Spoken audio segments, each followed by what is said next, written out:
I'd like to say just a few words about Terry Lemerond.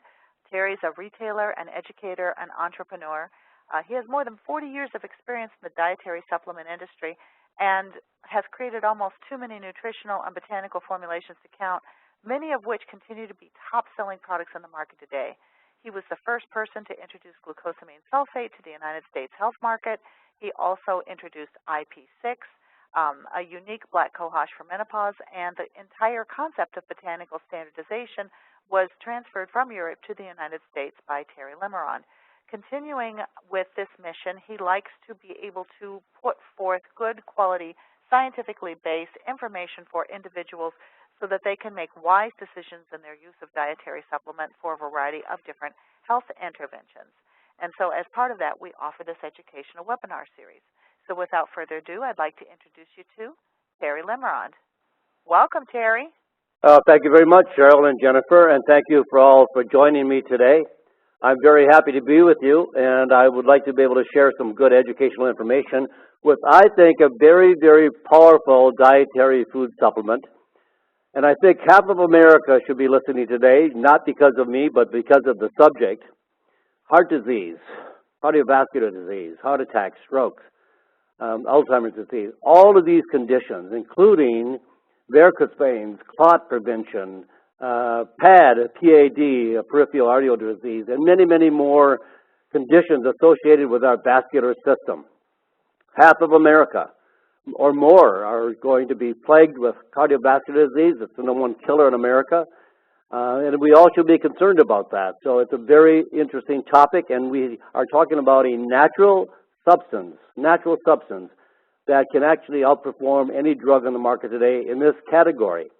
So I think it's very important for people to be listening to this kind of information, but also it's educational information. It's very accurate. It's all substantiated. We reference everything that we educate on our program.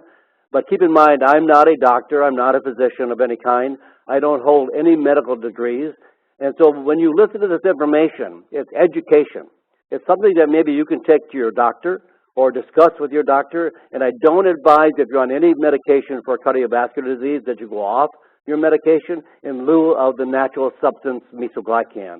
It can add to your regimen of maybe your medication, or talk to your doctor and maybe you can switch from your medication to Mesoglycan. But keep this in mind, this is a substance that we are educating you on, and it's not a prescription for you to make changes. Now, the cause of death.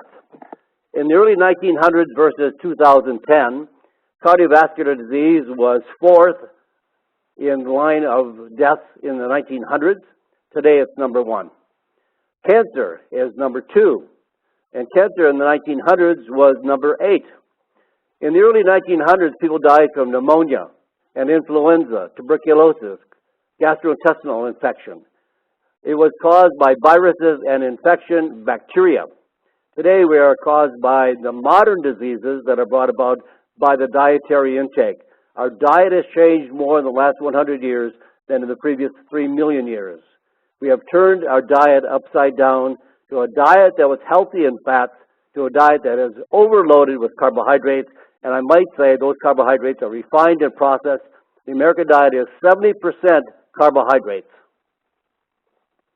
So why is heart disease so common? Well, that little entrance that I have before the slide turned, our diet has turned upside down. We were eating healthy fats in the early 1900s. We did not have heart disease as we do today. It was not the number one killer. And we consumed many good fats, including butter, cream, lard, and all those good natural fats. Heart disease came along more prevalently in the 1950s and 1960s when we switched our fats to vegetable fats such as corn oil and soybean oil and margarine, trans fatty acids, vegetable fats that are high in omega-6 fatty acids that cause inflammation. So heart disease is very common because we have switched to trans fatty acids, obese that we did in the 1900s. Today, we have over 75% of the population of America either overweight or obese. Smoking is another cause of heart disease. High blood sugar. Today, the consumption of sugar has gone from In the early 1900s, where we were consuming about 10 pounds of sugar per year per individual, to close to 200 to 250 pounds of sugar per individual per year. Processed foods, all those things that we find in supermarkets that are packaged and boxed or preserved or some other way to make food stay on the shelf for longer periods of time. In the early 1900s, our grandparents, our great-grandparents, they ate off the farms. There was very small neighborhood grocery stores. They didn't have 40, 50,000 square feet of supermarkets that had every kind of food you could think of that was easy to make, tastes good, was cheap, but it was lacking in nutrition. Chronic stress. Over 700,000 deaths every year from heart disease and stroke. And I might add, not based on high cholesterol. Cholesterol is our friend, it's not our enemy. Cholesterol is a natural substance that is so dependent on the body's chemistry that the body makes its own. Every cell in the body makes cholesterol. The liver makes cholesterol. We can't live without it. We make our sex hormones. We make our adrenal hormones. Our brain functions on cholesterol. Our brain is only 2% of our body weight, but it produces uses 25% of the cholesterol that is manufactured. We can't live without fats. We can't live without cholesterol. But our diet today is based on low fat and high carbohydrates that are refined and processed that convert to sugar very, very quickly. So we have gotten away from fats, and we substituted that gap of where we have lost our fat intake to carbohydrates. Sugar is the number one cause of many of these diseases, including heart disease.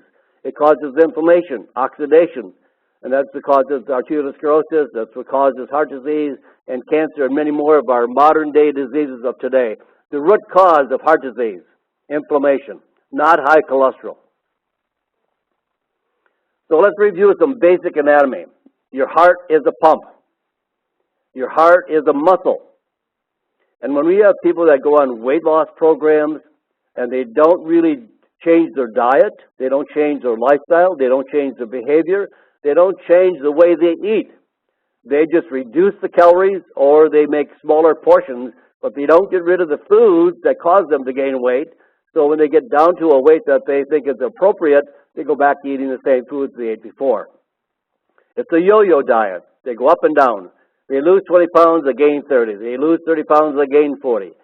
And when you do that, you're losing 50% of that weight as muscle.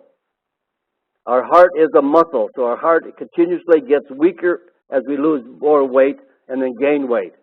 And remember, it's a strong muscle. It pushes blood through our pipes, actually veins and arteries. Every day, millions of blood cells travel through about 60,000 miles of blood vessels, carrying oxygen to the body and carrying waste materials away so that we are not overloaded with toxins. So we have healthy plumbing versus vascular disease. So what is healthy plumbing? Well, when the system is healthy and operating efficiently, blood vessels are open, they're smooth, they're relaxed, they're flexible, but can they can contract temporarily when needed to hold blood pressure up when it's necessary, not at a constant level where it's very high and have high blood pressure. Blood cells slide past each other and move easily through the body. They do not become sticky and clump together, forming clots. Oxidation and inflammation, what do? Well, they lead to buildup of calcium and cholesterol in the blood vessels. Yes, cholesterol is there. It's there as your friend. It's there in order to help work as a Band-Aid to repair some of the damage that's done in the arteries by inflammation and oxidation. But it is not the damaging enemy or the culprit that's causing all the problems in the artery.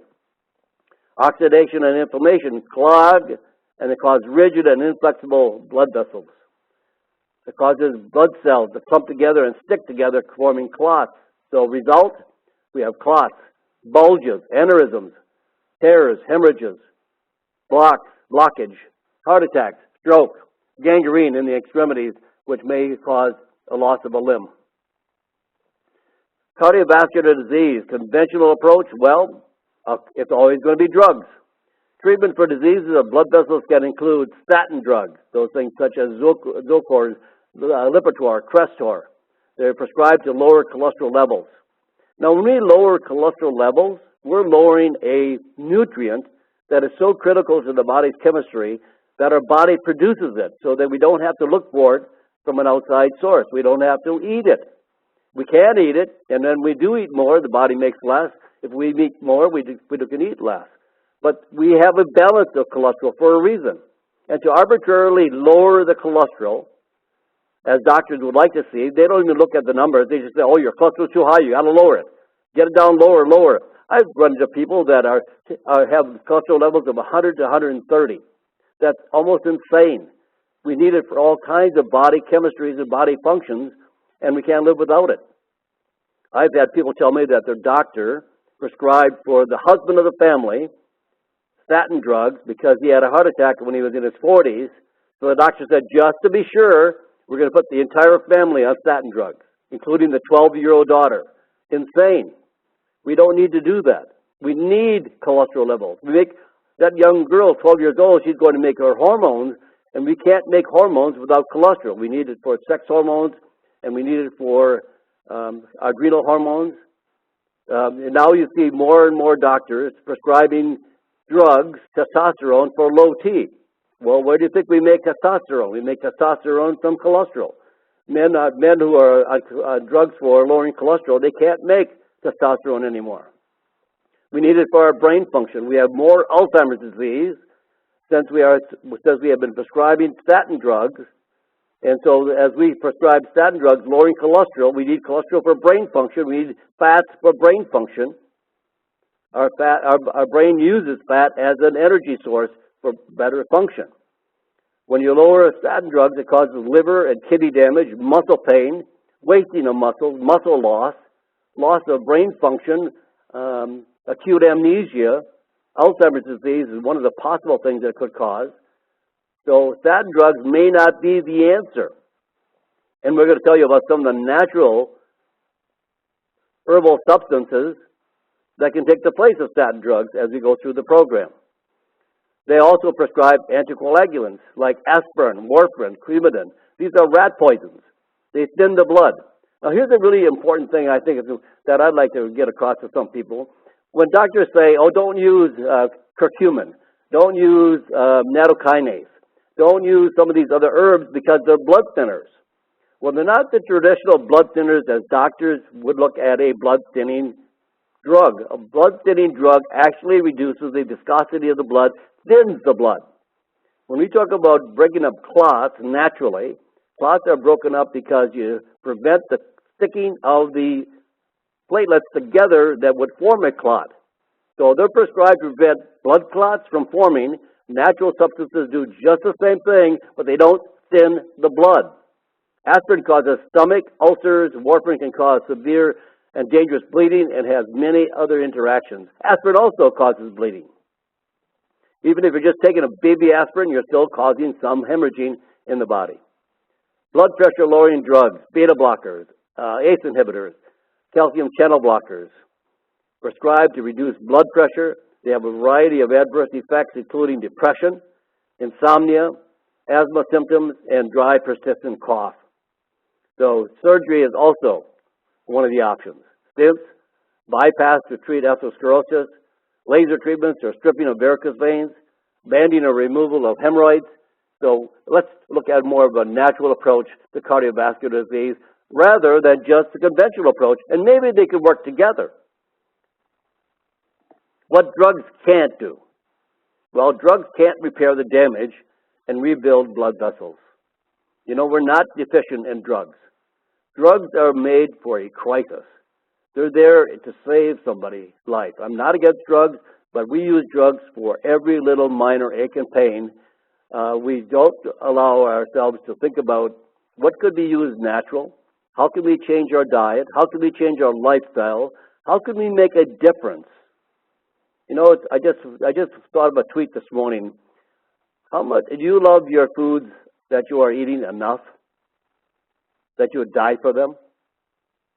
Some people will just not change their lifestyle. They'll not give up their gourmet foods. They'll not give up their sweets and Twinkies and desserts enough to live another 10 years with their grandchildren or just being with their spouse another 10 years.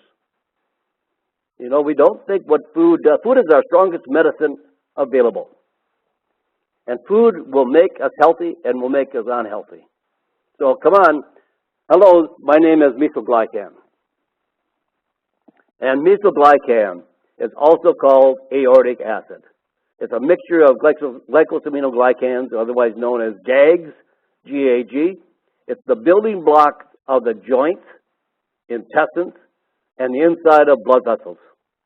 The human body naturally produces mesoglycan. But there may be a time when we don't produce enough, or maybe we don't produce any at all, or maybe we could add more and make it more of a dietary supplement. When intended for use as a drug or a supplement, mesoglycan is extracted from an animal source. Mesoglycan is one of the most commonly prescribed medications in Europe for the conditions that we're talking about today.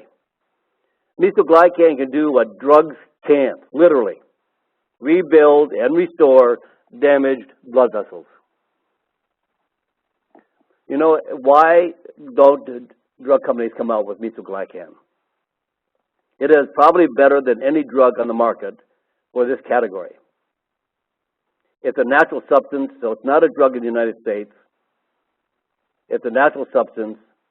People don't make claim for it as a dietary supplement. It's a natural component of the body's chemistry. Drug companies can't patent mesoglycan. They can't control it. They can't own it. So they're not going to put any money behind the research that is required by the FDA, which will come out to be about 10 years of research at about $1.8 billion to cover that 10 years of research. So drug companies just don't want to bother with it. And if it wasn't for the health food industry making available some of the natural substances that could be available, that will be available, and then are available to help you with a natural approach, these may never exist. So now how does it work? Well, like road repair, it provides the materials for the body to actually repair the damaged blood vessels. And it's like traffic management. It keeps blood cells from collecting in bunches like clots so that everything flows smoothly. And I think that's a very, very important point, and I started to allude to that fact earlier because doctors want to thin the blood when there's clotting. But thinning the blood is all they have to offer, and thinning the blood has serious, serious side effects. If you got into an accident, if you were on a blood thinner, you could die by bleeding to death. You cut yourself seriously or an injury, you could bleed to death. It's rat poison. It's what they actually feed rats to kill them off because they bleed internally inside until they die. And when they talk about a natural substance being able to prevent clotting or break up a clot, then doctors automatically think, oh, that's a blood thinner. It is not a blood thinner. But it does have the ability to break up clots in a different mechanism, or a different way, so it has a different mechanism of action.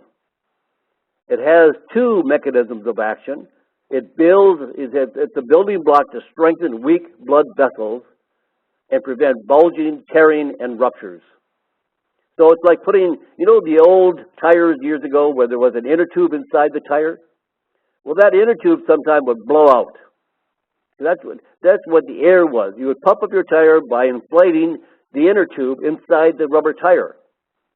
We don't have those anymore.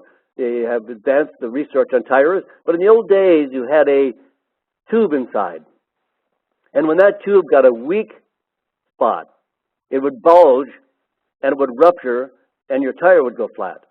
You'd take that tire to a mechanic and he'd take out the tube and he'd put a patch on the tube. We can't take out vessels and put patches on them. But we can repair them by using mesoglycan. Mesoglycan can actually repair the bulging, the tears, and the ruptures. It reduces fibrogen. Now, this is a protein that's associated with blood clots. It prevents the sticking of platelets together. When platelets stick together, when red blood cells stick together, they clump. Mesoglycan keeps those cells slippery so that they bounce off one another. So when they collide with each other, they don't stick together. and without having any adverse effects on clotting. So Mesoglycan is ideal for treating chronic varicose veins or venous insufficiency. Venous ulcers, ulcerations, diabetic ulcers, any kind of ulceration that's attached to the vascular system. Intermittent caudation, where if you're walking and you get a lot of pain upon walking, or if you even at night when you get pain in your legs. Hemorrhoids. Hemorrhoids is a varicose vein. It just happens to be in another area of the body that people don't really associate it with the vascular system. It's a hemorrhoid. A hemorrhoid is the same thing. It's in the anus rather than, or the rectum, rather than in the leg. Clot prevention. Diabetic retinopathy, diabetic ulcers, diabetic vascular conditions. Any disease of the blood vessels. Raynaud's phenomenon is a condition associated with the toes and fingers and limbs. It temporarily blocks blood flow to the fingers, toes, ears, nose, brought on by exposure to the cold. If you have plenty of blood flowing to the fingers, they stay warm. But people that have this condition where they have very slow or very inadequate blood flow to the limbs, they're going to feel colder faster. And some people have a very unusual condition, such as we just mentioned, the Raynaud's phenomenon, it's also caused by strong emotions. It may occur on its own, be associated with an autoimmune disease, atherosclerosis, smoking, frostbite, or occur as a side effect of certain drugs. So research results, 25 patients with this disease received Mesoglycan for 12 months, in addition to conventional therapy, and Mesoglycan obtained a remarkable and significant reduction in the frequency of Raynaud's attacks without any important adverse events or side effects. Now, 12 months, you say. That seems like a long time to be able to get results. But you know, our body does not fall apart in a few weeks or a few months. We do not have clogged arteries over a period of a few weeks or a few months. It takes years, folks. It takes 50, 60, 70 years before someone may have clogged arteries. Earlier in some people, and depending on their lifestyle, depending on how much they smoke, how much they drink, the type of foods that they're eating, people sometimes can burn the candle at both ends and wonder why they feel like they're 80 when they're 40. And I have friends that are 80 and they feel like they're 40. So it depends on the lifestyle. But you can't reverse some of these conditions naturally in a period of a week or two. So you have to be prepared 6 months, 12 months, and maybe even more. It takes time to undo the damage that's been done over 60, 70, or 80 years. Atherosclerosis, what is it? Well, it's hardening of the arteries. They become like pipes. It's due to a buildup of plaque, which is a combination of cholesterol, calcium, and other debris. Thickening of the inner layer of the artery is considered an early sign of atherosclerosis. When the lining of the artery gets really thick, the endothelium, that gets really thick, then the result, well, it gets really small and narrow, and then you have a lot of blood trying to go through a very small area. Did you ever watch when you try to have a hose outside and you're watering the garden, and then somebody comes up behind you and they start to bend the hose, and they squeeze the hose, and all of a sudden your water goes down to a trickle? That's what a blood vessel is like. That's what the artery is like. You're squeezing it off until very little can go through it. And then the heart has to work harder to pump that blood through, and then the pressure goes up because the arteries are clogged. Now, in the research, Group 1 received 200 milligrams daily, orally, of Mesoglycan. Group 2 was a control group. They did not receive any medication. After 18 months, the control group had 7.5 times greater increase of the endothelium, thickening. That endothelium got even thicker. Varicose veins. What is it? When the valves in the veins, which prevent blood from leaking backwards, weaken, and then the blood can collect in the lower legs, twisting. And distorting the veins. Sometimes people have veins that they protrude out through their skin. You can see them; they're visible. Sometimes people have veins that are much deeper, where they're still varicose veins, but you don't see them. Just because you can't see them doesn't mean you don't have them. If you have pains in your legs, if you have weakness, if you have tiredness in your legs, heavy tired feeling, and you work all day and you see my legs are just killing me and you want to go home, and sometimes you just lay down and you put your legs up, you feel better because you're getting the blood to flow back up towards the heart. And that's where it should be going. But when these valves are weak, it can't push the blood back up again. So it collects in the ankles, and you get swollen ankles and swollen calves, and you get edema. That's blood. That's not water. It's blood.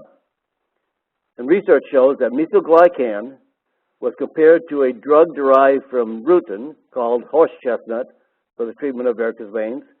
Mesoglycan as effective in improving blood flow as rutin, no adverse effects.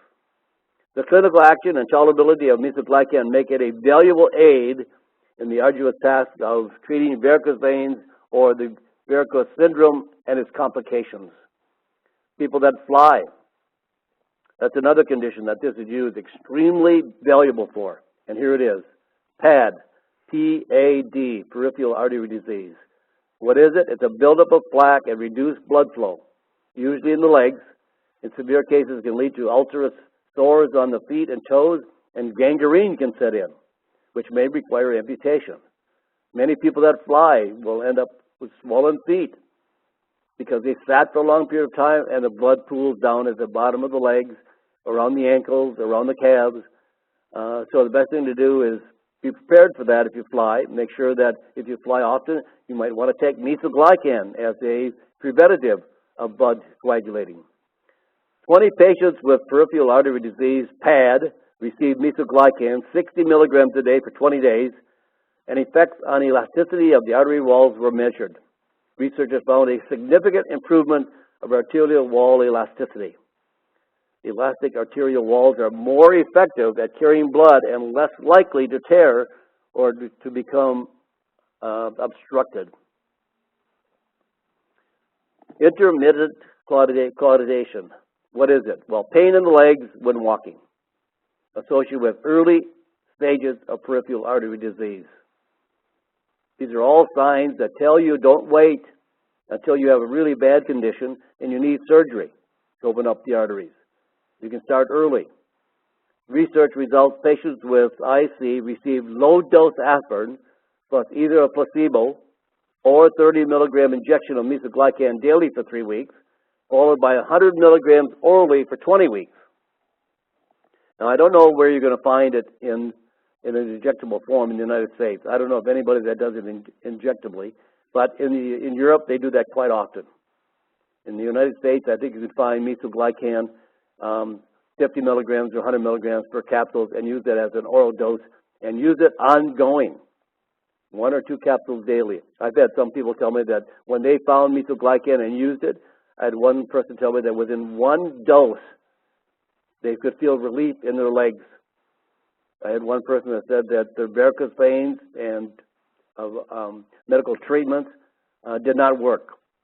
And 3 weeks after using mesoglycan, they said they had tremendous relief of the achy and tired and heavy feeling in their legs. The swelling was gone. They just felt much, much better. So placebo groups also received aspirin. 50% of the mesoglycan group experienced clinical response versus only 24% of the placebo group. So the group that got the fake pill, they got a 24% improvement. On the mesoglycan, 50%. Walking distance increased 55% in the mesoglycan group and only 24% in the placebo group. Mesoglycan is and has been a very successful product in Europe, probably for the last 30 years, and we are just beginning to see information in the United States today because no drug company wants to make this available because they just don't, there's no way to get enough money back for their shareholders and to cover the cost of doing all the research. So now you have leg ulcers. What is it? Poor blood circulation causing shallow, slow to heal wounds in the legs. Very common with diabetics. Now, two groups of people with leg ulcers randomized to receive either a supplement of mesoglycan, 30 milligram injection for 3 weeks, followed by 15 milligram oral mesoglycan for 24 weeks. The injection was first done to give a kind of a jump start. Many people can do a jump start by just taking an extra capsule or two. The placebo injections for 3 weeks, followed by a placebo pill for 24 weeks. Both groups also received compression bandages, like stockings, on the wounds. The results, the time required for 75% of the people in each group to have their ulcers healed was 90 days for the mesoglycan group. It took 136 days for the placebo group to heal. The rate of healing was 97% in the mesoglycan group versus 82% in the placebo group. Diabetic retinopathy. What is it? High blood sugar, common in diabetics, of course, is associated with damage to blood vessels, especially in the eyes. The first stage, bulge in the blood vessels, aneurysm, a micro aneurysm in this case, because the veins in the eyes are so much tinier. Second state, microhemorrhaging, tiny tear or rupture in the blood vessels, blood leaks out. Have you heard some people say they have floaters? Floaters are little tiny specks of blood that have seeped through because the veins are very weak, the capillaries are very weak, and they rupture and they allow a little tiny speck of blood to seep out. And when it gets into the eye area, it hasn't any way to be reabsorbed, so it becomes a floater. Floater is a good sign that there is something wrong with your eyes, and either maybe you should see a good eye physician, a good eye doctor, and think about maybe strengthening the capillaries and your vascular system. It's a good indication. Placebo-controlled study in diabetic retinopathy. Mesoglycan 100 milligrams daily in people with diabetic retinopathy. Mesoglycan group experienced significant reduction of the microhemorrhages and the microaneurysms. So if you have floaters or you have eye problems or you have vascular conditions overall, mesoglycan. There was no improvement in the placebo group. Clotting, strokes, and heart attacks. Clots formed of platelets, blood cells, and fibrin, a protein. They form together. They clot. They get trapped on plaque or narrow arteries and partially or completely block the blood flow, causing a heart attack or a stroke. Heart attack is the heart, stroke, the brain. So blood flow to the heart, blood flow to the brain. Conventional drug treatment to prevent and dissolve clots can include aspirin, which prevents platelets from clumping together, but side effects too. Warfarin, which is the rat poison, the Coumadin, inhibits vitamin K. K is your vitamin that helps clot the blood. If you were completely deficient in vitamin K, your blood wouldn't clot. So you have to have good clotting mechanisms, and a good source of vitamin K, of course, can be in supplements or your green leafy vegetables, which is required for blood clotting. Streptokinase and other drugs break down fibrin and dissolve the clots. All the above can have significant and dangerous side effects on anticoagulation. Coumadin, the blood will never clot, so be careful. If you've got to do an accident or an injury, you could bleed to death. But natural substance can also prevent clotting and not thin the blood. Mesoglycan is a safe and effective drug for reducing plasma fibrogen levels without interfering with other coagulative parameters. They do not thin the blood. They do not break down the viscosity of the blood. They do not change the viscosity of the blood. The blood stays in its own consistent form, but it just prevents clotting. That's where you want to be. But there is no medical drug on the market that does that. So that's why they use warfarin, Coumadin, to thin the blood. So every time you talk about preventing clotting, the doctor says, oh, you're thinning the blood. You're not thinning the blood with a natural substance. In other words, mesoglycan reduces clot formation without increasing risk of bleeding or other adverse events.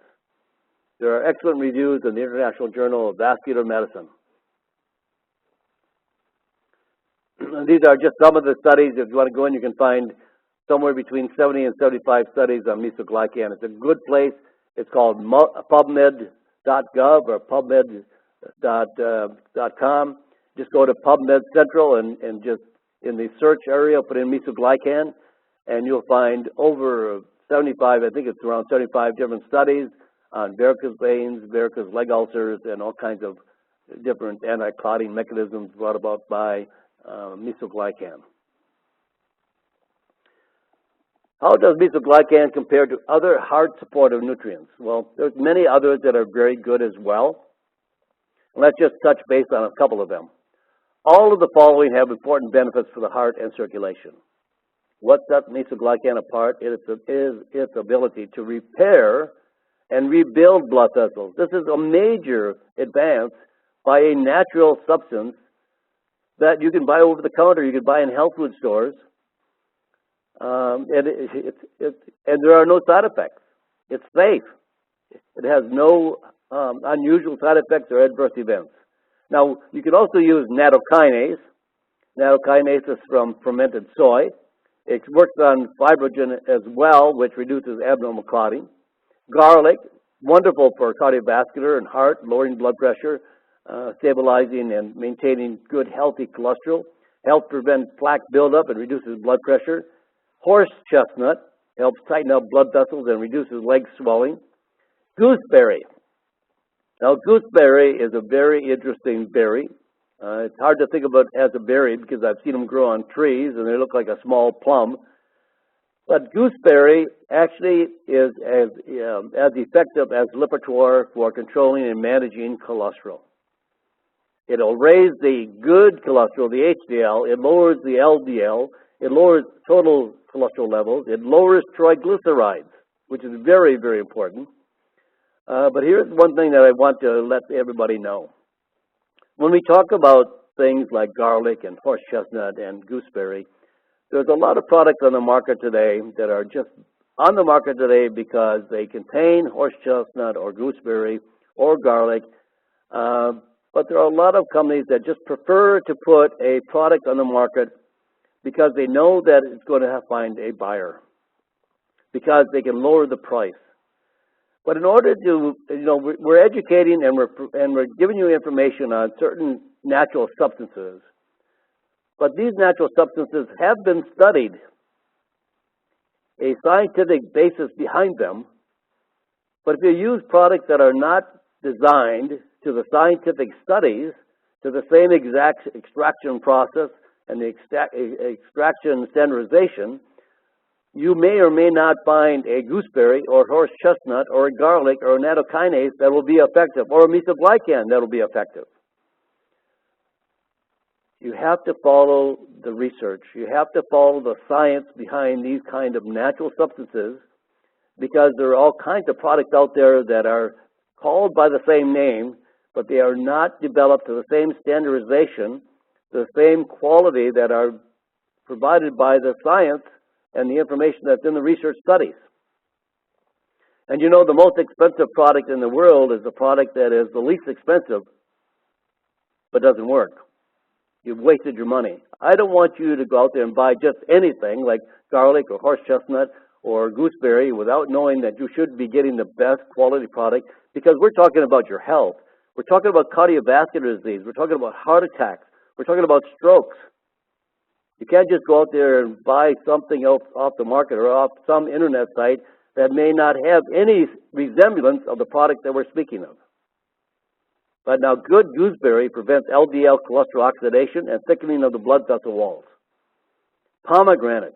This is an amazing fruit. In fact, some claim that it's the fruit that was in the Garden of Paradise, Garden of Eden, where Eve said she used the apple to entice Adam, but some believe that it's the pomegranate. Pomegranate is amazing. And in research with pomegranate, it was able to reduce the endothelium, the inner layer of the lining of the vessels.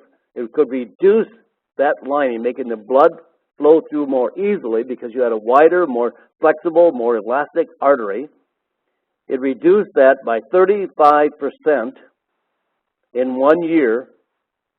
Again, remember, we got to give it some time. It reduced that plaque 35%, where in the control group, In that same year, they added 9% to the thickening of the wall of the lining. So that's a huge difference. Those on pomegranate reduced the endothelium in the inner layer of the lining of the artery by 35%, and those that did nothing, they took a placebo. They added in that year another 9% damage thickening to that endothelium. These are the natural substances that can work, but remember, work only if you get the quality of product that is based on the scientific research. So now, who should take Mesoglycan? Well, anybody that is concerned or wants to prevent or may be susceptible or may be at a higher risk or maybe it runs in the family, all kinds of reasons. Stroke and heart attack prevention. Anyone with a disease or a possibility of a blood vessel damage or circulation, chronic venous insufficiency, varicose veins, poor blood supply, poor circulation, venous ulcers, intermittent claudication, hemorrhoids, clot prevention, diabetic retinopathy, Raynaud's phenomenon, stable aneurysms. One study even found Mesoglycan beneficial for preventing the formation of calcium oxalate kidney stones. Mesoglycan is, if a drug company could make Mesoglycan, believe me, they would do it. How to use Mesoglycan? Well, usually what I've seen in Europe is a 50 to 100 milligram capsule. And usually most people take 100 milligrams, that means probably 2 capsules a day. If it comes in a 50 milligram, 2 capsules a day for a month maybe. That kind of gives it a good jump start. And then maybe 50 milligrams a day thereafter. If you want to stay on 100 milligrams indefinitely, there's no side effects, there's no harm in doing so.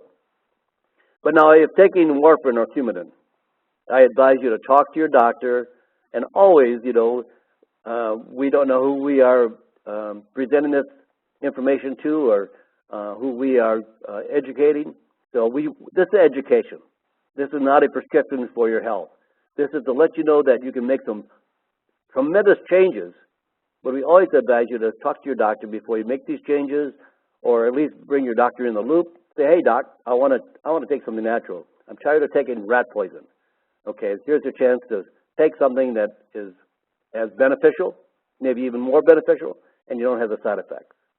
So, but anytime, talk to your doctor before you change anything in your diet or anything in your prescriptions, and also before you take any other type of dietary supplement. So, I'll turn this back over to Cheryl, and we can go from here. All right. First, we have, will Mesoglycan help with high blood pressure?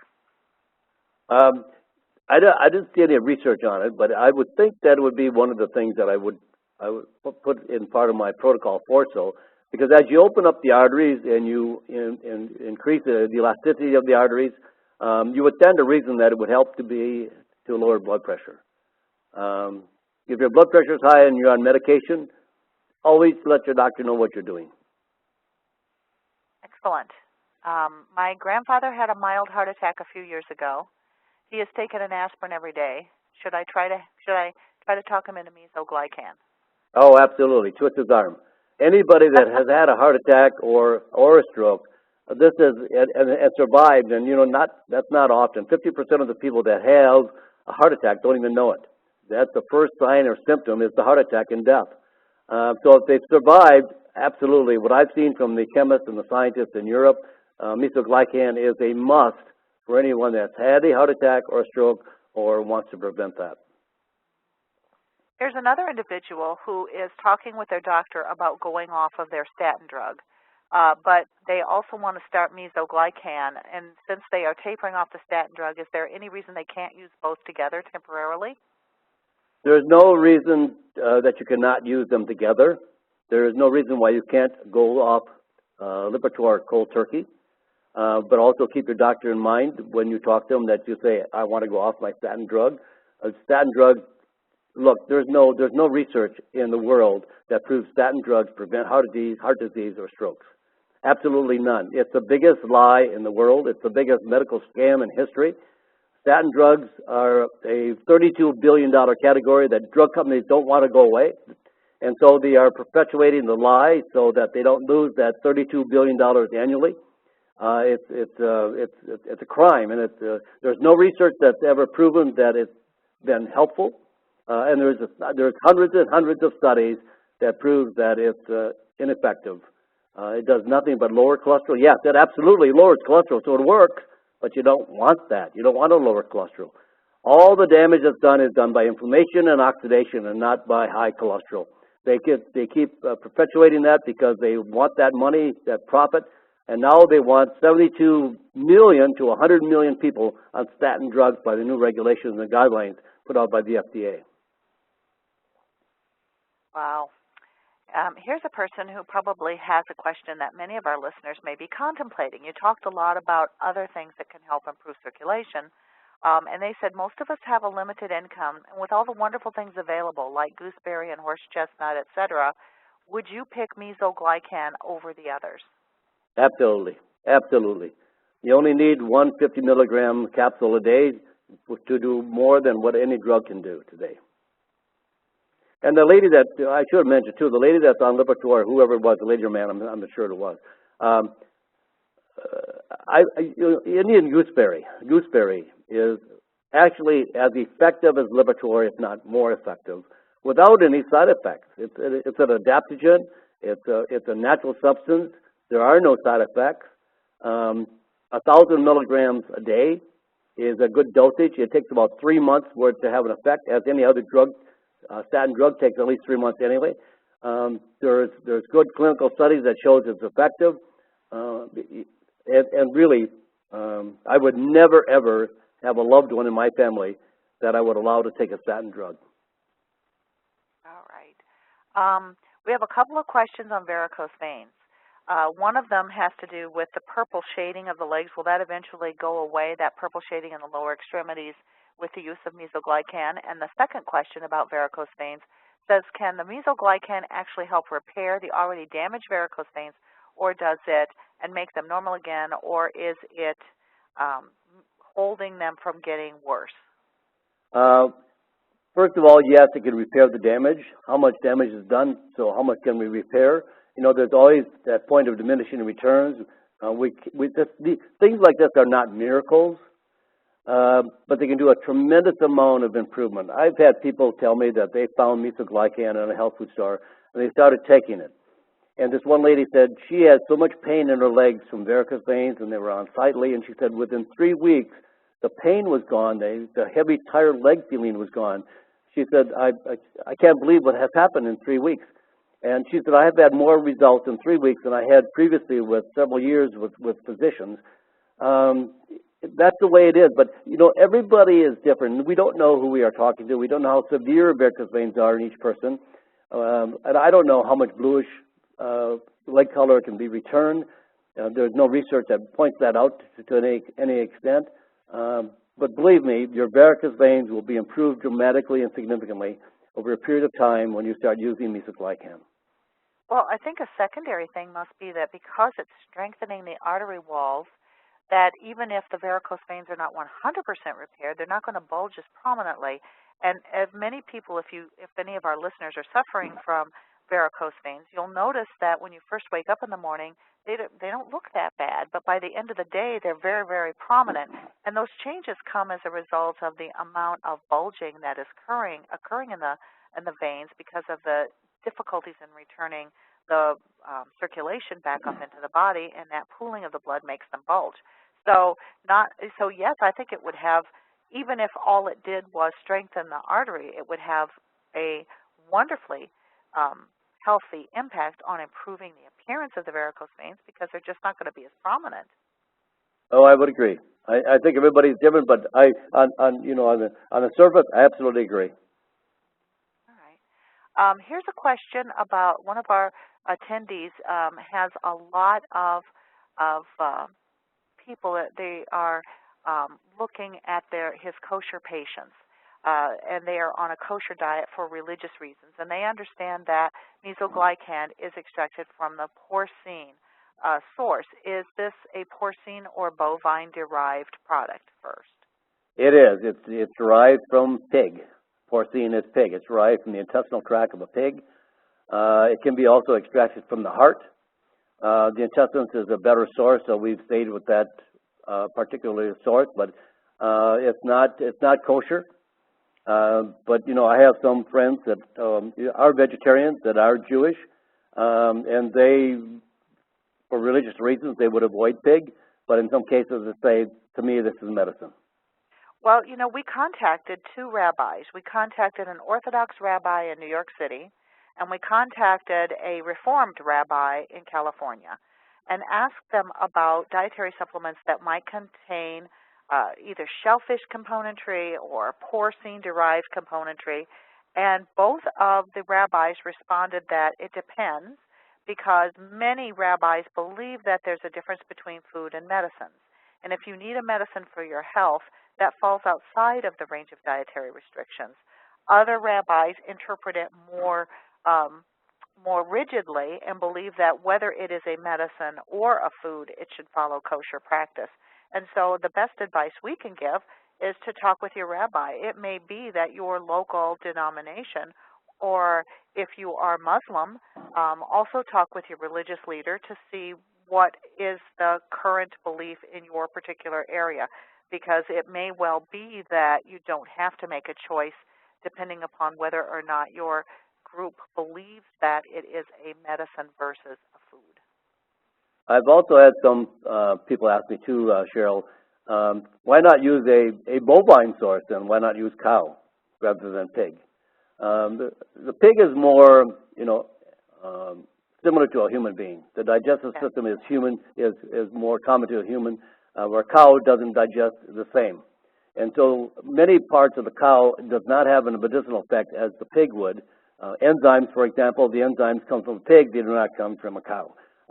Certain intestinal substances are more medicinally effective coming from the pig than from the cow. All the research that's been done throughout Europe and other countries, it comes from the pig. And maybe some people find that objectionable, but hey, this is a natural substance. It has no side effects. When you're looking at the comparisons to a drug like Coumadin, rat poison, I'll take the pig any day. It is from a source that's the closest in our food chain to human beings. So yes, I think correct. that sometimes we forget that. We want to be, we want to have things as close to the exact ratio and efficacy as it naturally occurs in the human body. Probably we don't think of that when we look out in the farm field and see the pig. Right? Perhaps not. Perhaps not. Probably not.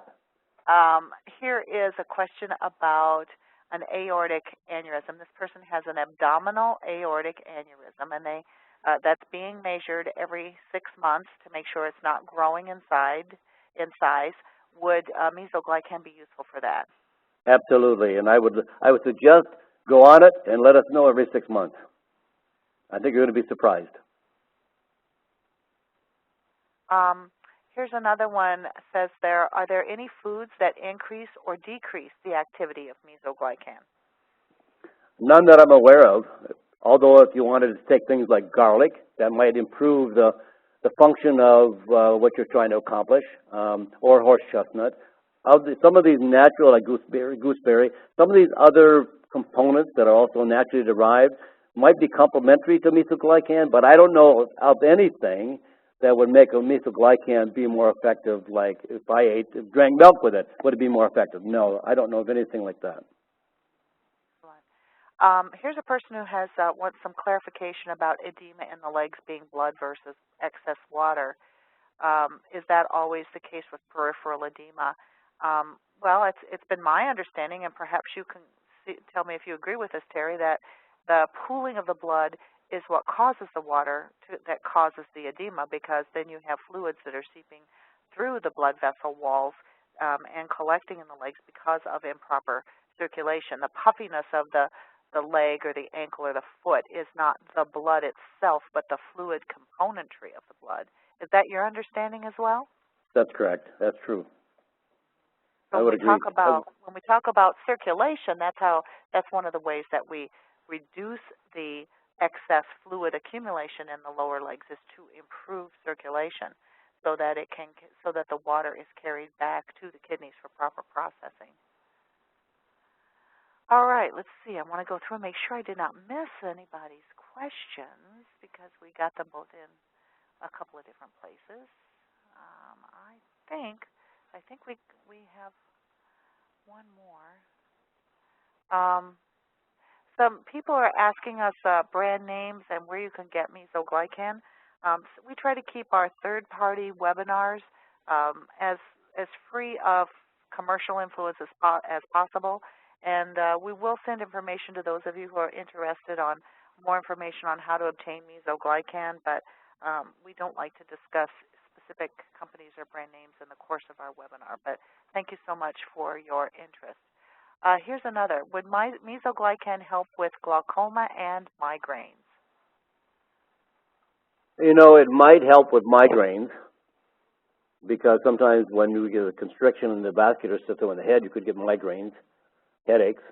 I don't think it would have anything to do with glaucoma, although I've never seen any research, and I don't know for a fact, but I just don't see the association offhand. Excellent. We know for sure that it helps with diabetic retinopathy or other types Yes. of retinopathy. Yes. But not as much research on glaucoma. No. All right. There you're getting a buildup of fluid. Where does the fluid come from? You know, that's interesting. It possibly could be Mesoglycan has some wonderful properties to it. Definitely for headaches. That would be something to investigate. There's a person who says that heart disease runs in their family, heart disease occurring at a young age. Would Mesoglycan be something good to take every day prophylactically or preventatively if that risk runs in your family, or is it best used if you actually have a problem? If I were that person, I would take it as a preventative. I would take it as a prophylactic. I would take it every day. And I would use it as a means of saying that it's going to make me healthier.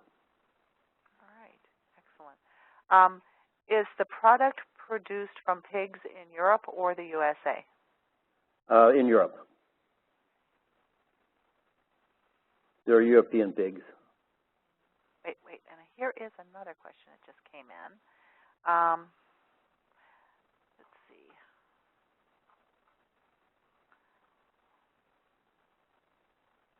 Sorry, my screen is jumping around a little bit. Is there a question on the different componentry? I think what they're asking is there's different components that you mentioned in Mesoglycan. And so the source that you're recommending, it's in the same profile as it occurs in nature and is closest to human. I think that's what they're asking, correct? I don't understand that, Cheryl. Yeah, I'm trying to figure it out too. I think what this person is saying is that their understanding is that Mesoglycan is not always Mesoglycan, that some people may call it Mesoglycan or aortic acid, but it may not be the same ratio of the components as occurs in the human body. Right. And so that's why the correct form of Mesoglycan is so important. I think that's what they're asking. Well, in the presentation, I talked about making sure that people got the proper standardized components in a product, whether it be horse chestnut, whether it be Indian gooseberry. You know, you can't just go off and to find some product in a mass discount house and expect to have a product that's going to be designed to the scientific research that made that product valuable as a medicinal aid. Many people just sometimes put products on the market because they know people are going to buy them because it's inexpensive. They made it so inexpensive that people will have. Why should I spend $30 if I can find this one for $5? So I'm going to buy the one for $5, but you bought a $5 worth of product. You didn't buy a $30 worth of product. And many components that are found in Mesoglycan have to be there in a ratio and proportion and a concentration and standardization that follows the exact studies that were done on Mesoglycan. And if you buy something that's less than that, it's going to have less value and less work. It's not going to function. There are some products that just don't work at all. And I think this is a waste of money. I think it also gives a bad name to the industry because people go into health food stores, buy something, expecting it to work because they saw the research on it. They heard an educational presentation someplace. They heard some great speaker talk about natural products working, and then they bought a product that says, it doesn't work. there's a lot of reasons why it may not work. Maybe the length of time that the consumer used it, or maybe they used less than the recommended daily dosage. There's a lot of reasons, but also one of the biggest reasons is the quality standardization, and to make sure that the components that do work are in that product. That's so important, isn't it? We really undermine people's health when they get rooked into buying things that don't work for them, because then they don't try it again, and it might have been something that had tremendous impact on their life and their health. Yes.